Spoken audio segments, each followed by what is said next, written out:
Okay, hi mga curlies. Today we're going to try this product. Organic Curl Define Conditioner. Meron tayo ditong water, and then this 1 hour detangling brush, and itong ating conditioner. Gagamit tayo. Ipatry natin kung kaya ba yung itim ang ating hair without using the curl essence. Pasain natin siya ulit kasi nga, try natin applyan ng conditioner.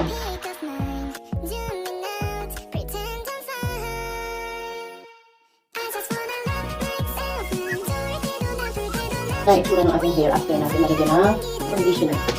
Ayan. Kung lang tayo lalagyan ng iba, try natin mag-cube.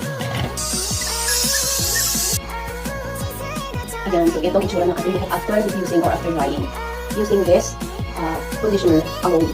Hindi na tayo gumamit ng defining essence. Siyempre, mas maganda kapag gumamit pa tayo ng defining essence in gel para mas ma-form ng ating curls. Ang kagandahan sa conditioner na ito, magaan siya sa hair. Unlike ng iba na malagkit, ito hindi malagkit. And, ayan, magaan siya sa hair.